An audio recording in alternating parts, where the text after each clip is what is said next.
Hey everybody, Eric Jean-Baptiste here with Youth Ministry and Mentorship 101. I am graced with the presence of Anthony Bolden for the podcast today. How you doing today? I'm doing well, man. Thank you for having me. Awesome. So let's just get right into it. Could you give us a short bio about what you've been doing and what led you to where you are now? I'm a kid from Atlanta, grew up in New Haven, Connecticut. That's where I would say my family officially joined the church. Grew up in Northeastern Conference. They had a guy named Laurent Grosvenor. He's a pastor in Texas, come and preach at our church. It was the first time I had ever seen a young person preach. And I remember hearing God say to me that I'm going to do that and more with you. That kind of led me to going to Oakwood University. Had never heard of Oakwood before that. I went to Oakwood, studied theology for a year and a half, and then started studying music, started leading choirs and different worship groups on campus, which opened up so many doors from working around the city at different churches. I got the opportunity to serve as an intern at Oakwood University Church when I was an undergraduate. And then I went to the seminary, man. Went to the seminary. And I was only there for one year, I guess 1 full year. Started in the summer, and I was directing DMC that year, and God just opened up a phenomenal door. I remember getting a call to go and sing in Flint, Michigan. This was right before the water crisis, or right during the water crisis. And Dr. Bird asked if the choir could come. We went, we sang, and went well. He called me that summer, maybe 2 months after that, and said, I was so impressed with just how you've grown. That choir, you guys just did amazing. I have an opportunity for you to be a conference hire pastor at the Oakwood Church. Would you mind leaving seminary and, finishing your degree at Oakwood and becoming a pastor? And I was like, yeah. Yeah. So after a lot of prayer, though, I took the call, moved to Huntsville. And it was a great opportunity. I pastored there under Dr. Bird as his youth and young adult pastor for 2 years and 2 months. And it was definitely a learning experience, a huge blessing.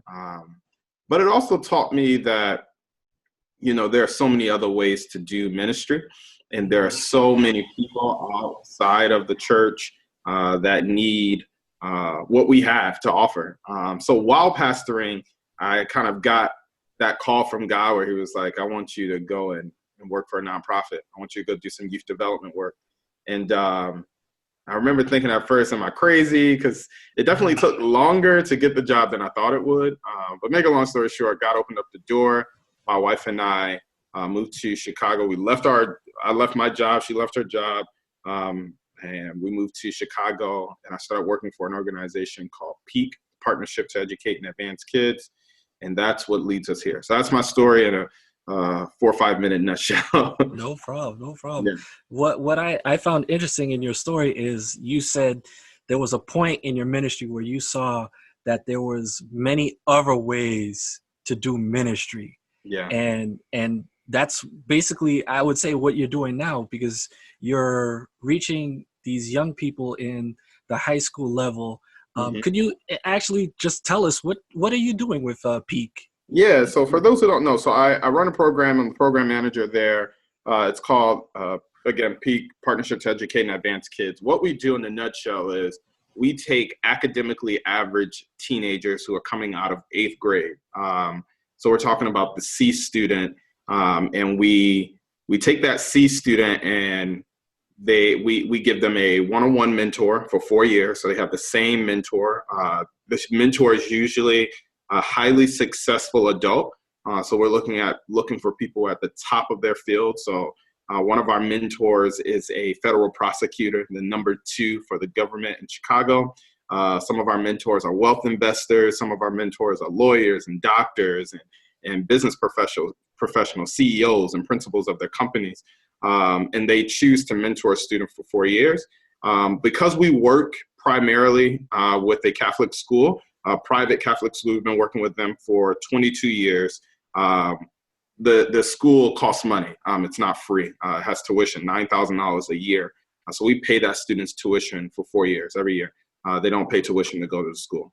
So currently we have 43 students who came into school with C averages, and they get a full ride scholarship. And a lot of people ask, why do you work with that population?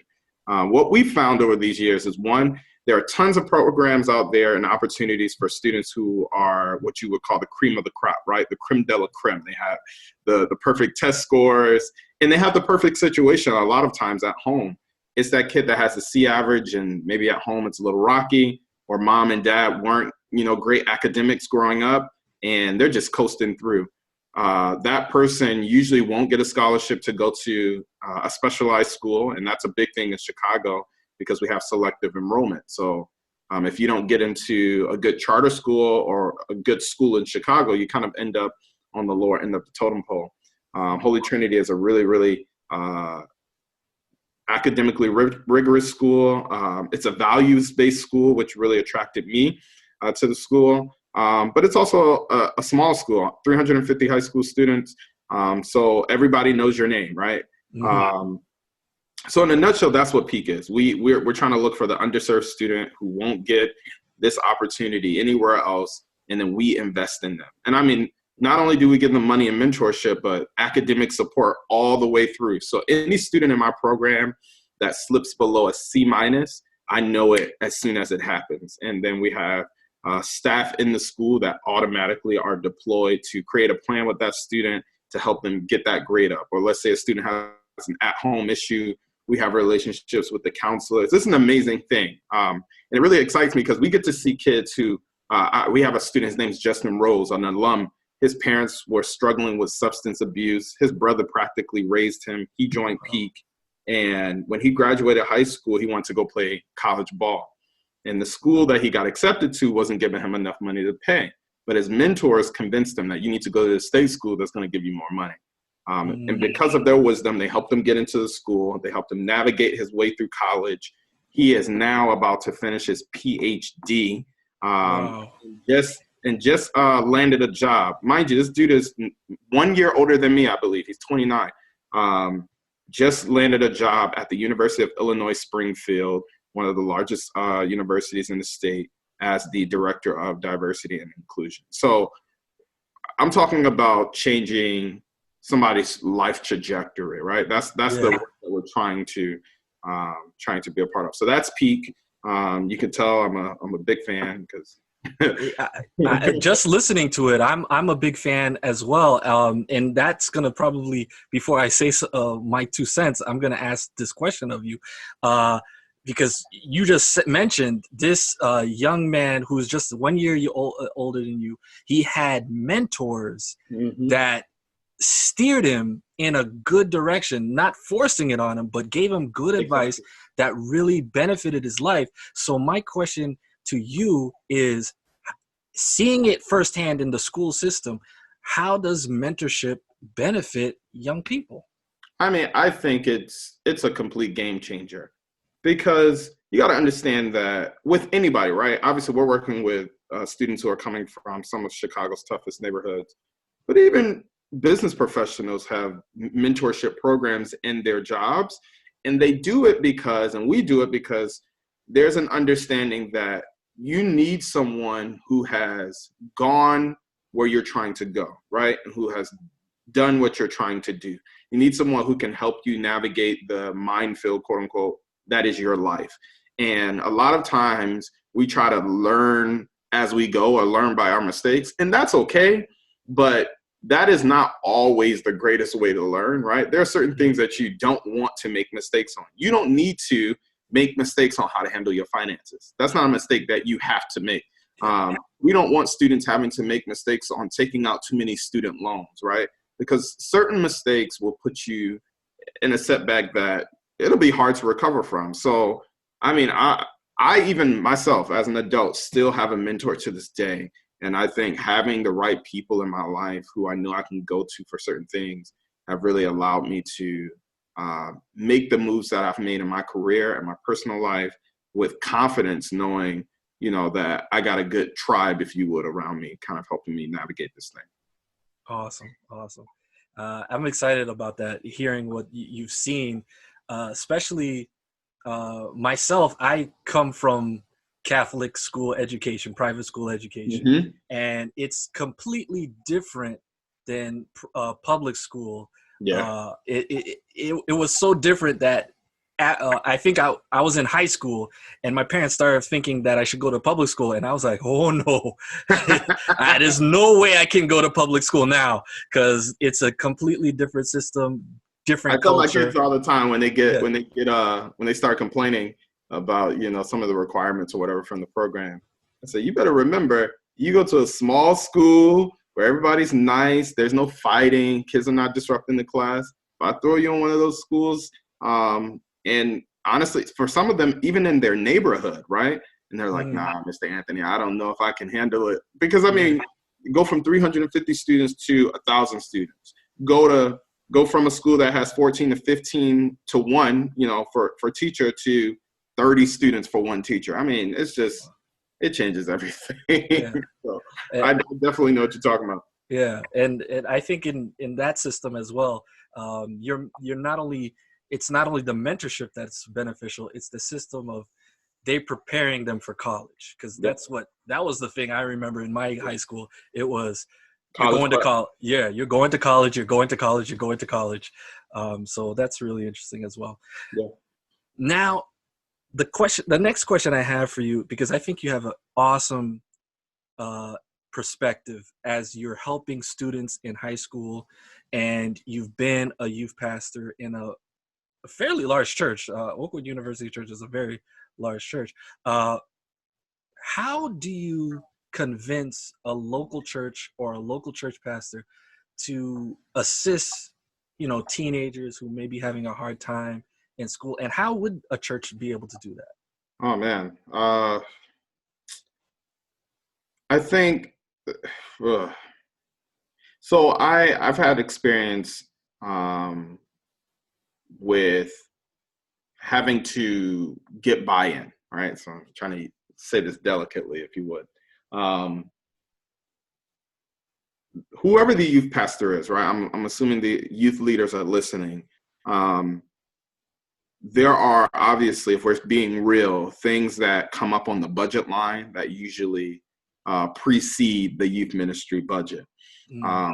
But I think youth leaders have to be on the front lines of reminding their church members, and most of all their church leadership, the church board, the pastor, that the young people aren't tomorrow, they're today, right? Like a lot of times we think about youth participation as the leaders of the future, when if you really search the history of our church, at least the Seventh-day Adventist church, right? Like it was started by some young people.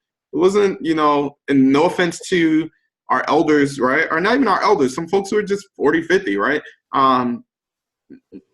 We appreciate the wisdom that they have, but there has to be a mentality that I am only leading with the mentality to get out the way so that these younger people can get out the way. I mean, do what they need to do. How do I convince them? I think one, think out of the box, right? There are ministries that have been there, right? I was joking with some friends today, and we were talking about why this guy's church, nobody goes to prayer meeting, right, in his church. So we're suggesting to him, just in prayer meeting, try something else, do something different. He was like, I can't do that. My members, they want us to do prayer meeting. And the point that we were making was sometimes tradition becomes like the fourth member of the Trinity, even though it wouldn't be a Trinity anymore. But you get what I'm saying, right? Yeah. It has so much weight. But sometimes we don't have a reason on why we're doing what we're doing. So yeah, we have traditional ministries that have value. Pathfinders has value. AYS or AYM has value. But what else can you do to get young people in your doors? When we were at Oakwood, we realized that, most of the time, the biggest Wednesday night prayer meeting services we would have with our young people happen when we had basketball before and pizza after. So we made sure every week we were doing some basketball, or we started this thing at Oakwood Church called Praise Cafe, where there was no speaker. We decked out the little fellowship hall with the nice lights, and and the kids got to come in there and just express in their way. So they rapped, right? They came in there, played their beats. They did poetry. They told comedy, whatever they wanted to do. We let them know this is your space, right? And we just pushed them to do it in a way that glorified Christ, right? And then they were more willing to invite their friends who didn't go to church, because now they don't feel, quote unquote, ashamed because it's corny, right? So that would be my push. I think you just have to think out of the box. I think you have to make sure that leadership knows that they need to invest in you, and you have to almost be annoyingly in their ear about that point. Don't be afraid to be an advocate for the young people. That's why you're in the role that you're in. You're supposed to advocate for them. You're supposed to fight these battles for them, so that when they get up, the church knows how to act. When they go on camporee, the money's there and they're not begging for money, right?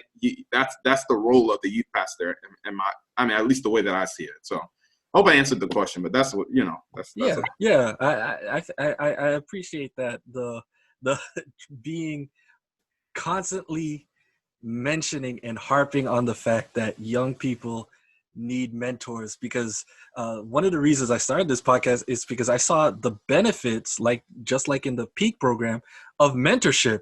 Yep. And I saw how motivational speakers and professional speakers are making millions and millions of dollars going to boardrooms, going to conventions.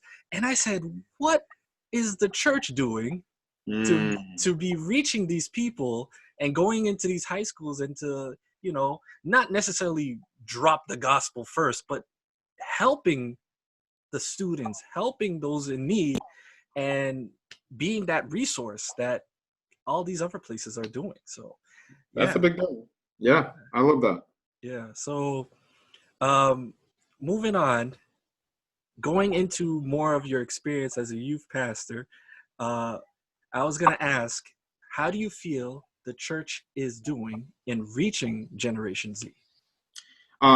First of all, I want to applaud you for not clumping Millennials and Generation Z into one category. And I just have to say this for the chance that some conference leader is listening to this podcast, or some church leader that's plus 42 listen to this podcast. Millennials are grown folks, okay? Millennials are adults. They have jobs. Many of them have already finished college, all those things. So that's one thing that, I think we, as a church, we are not aware of. I'm starting to get a little annoyed when I hear the leaders, and I love them, call the young kids, the teenagers, the millennials. They're not millennials. They are completely different than what you and I are. They see the world very differently. Now, to answer your question directly, I think Generation Z, how are we doing? I can't speak to that, right? And the only reason I can't speak to that is because I think some churches are doing really well and I'm really motivated by the work that they're doing. And then some churches, it's almost embarrassing. And I've been to a lot of churches. I travel and preach pretty often. And sometimes I'm super encouraged. I remember I was in South Bahamas preaching this summer. Just so encouraged. Hundreds, thousands of young people. In every single type of ministry you can imagine. And then sometimes I'll go right down the street to a church and just be scratching my head about what are we doing. But I will say this. I think we have ministries in place that reach the age group. What we need to do is ask ourselves, one, what is this generation looking for? And what I guess what am I trying to say? What things do they respond to, right? I think you can go on the internet at this point and do a pretty thorough check by just Googling Generation Z, and your first 10 links will make you a pro in the area. There's a lot of information about this age group. And the one that I'll bring up that I think a lot of church members don't, or a lot of church leaders don't understand, is that I think it'll be Generation Z that actually has a revival, if you would, of young people coming back into the church. They're 10 times more conservative than the millennial generation, because we're very progressive and very independent. And if we don't find our space, we'll just go out and create our own. Hence, I just went and found another job that was allowing me to do the specific work instead of staying in the system, right? And Generation Z, at least based off of the overall demographic makeup, they're a lot more conservative and safe than we are. So with that knowledge, how do we create ministries that make them feel like they're a part and don't do what our parents say the church did to them, right? And push them out and make them want to leave. I think we just have to look at, how do you make Pathfinders relevant? How do you make AYM relevant? What does AYM mean to their friends, right? How do you make a Friday night Vespers relevant? How do you make the field trips that you go on relevant? Don't let the schools and the summer camps do all the work that the churches can be doing. We can take our kids on college tours. We can take our kids to theme parks. We can take our kids to do all of these cool things. We want to make sure that they feel like the church is not the last place they go to, it's the first place. And I think that is by us having an honest conversation about the tools or the vehicles that we're using to do ministry, and just really kind of throwing away the old whiteboard and trying to do something fresh and new. Even if it's in that same mode, I still think we can figure something out. Wow, awesome. Powerful answer. And just harping on what you said, yeah, I've been focused on that because I want people to start thinking in that term, because I also I'm tired of hearing, how do we reach millennials? How do we reach millennials? And I'm thinking in my head, you've missed the boat. The boat has already left. Yes, it's already left the harbor. We're all adults now. We're already doing our thing.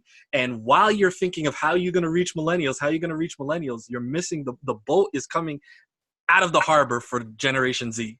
So you're hitting that right on the head, brother. Yeah, right. And even still, while I'm thinking about Generation Z, I need to be also, because this is what I did in my youth ministry, and it was very successful, is not only am I looking at the teenagers, I'm also looking at cradle roll.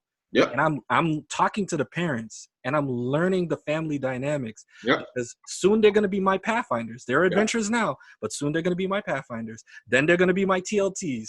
Then they're going to be my master guides. Then they're going to be my, collegiate Sabbath school class. Mm-hmm. So I'm thinking every age group, and I'm thinking, what am I supposed to do at every age group to empower them so that, by the time they reach a certain age, I'm not going, oh my goodness, I missed the boat. I've already been paying attention.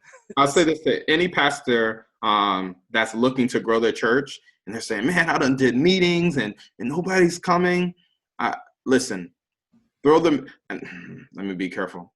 The meetings still work. I still believe in traditional evangelism in some sense. But I think the fastest way to grow your church is to have the most amazing children's ministry in the city.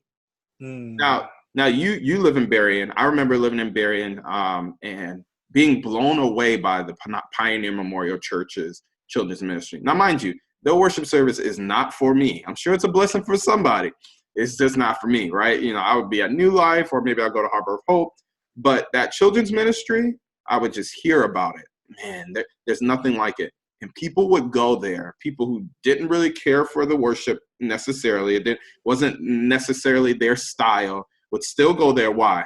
Because their children were having an amazing experience. You want to grow your church, invest in your children, okay? Have children's church. Have an amazing Sabbath school experience. Have an amazing VBS. Have a summer camp. Create a daycare. There are so many opportunities out there for you to grow your church outside of just having a meeting for 2 weeks in a city that you really don't know and haven't really done. Let me get off that high horse, but you get what I'm saying. Yes. Invest in the children, because you invest in the children, they're going to be there much longer than their parents are going to be. Right. That's right. And speaking from a parent experience, even if you're going to a church that you enjoy going, and then you find out there's nothing for your child, you have no choice but to enroll your child in that church that is catering to your child. Yep. So that's something for churches to think about. Yeah. Won't name names, won't name churches, but that's something for them to think about. Yeah. Wow. Brother, it was a pleasure to have you on this podcast and to talk about youth ministry and your perspective of how youth ministry ties into school ministry and teenagers and generations. As I usually do on this podcast, I give it to the guest to give some words of encouragement for that youth leader, that youth pastor who really wants to engage with youth and young adults, but church leadership is not too keen on investing. What words of encouragement would you have for that youth pastor or leader? I would say this, and it's a word that I have for myself. Sometimes we have an idea of where we thought we would be and have an idea of how big we thought things would grow and how much engagement we would get. And when we're facing all of this friction and pushback, we find ourselves frustrated and asking that resounding question: is it even worth it? Should I even be doing this? Does anybody care? I want to challenge you that sometimes that is exactly the situation you need to be in. I think pressure creates the best diamonds, as they say. So it's going to be the moments where what you've been doing hasn't been working is what's going to bring out that great idea.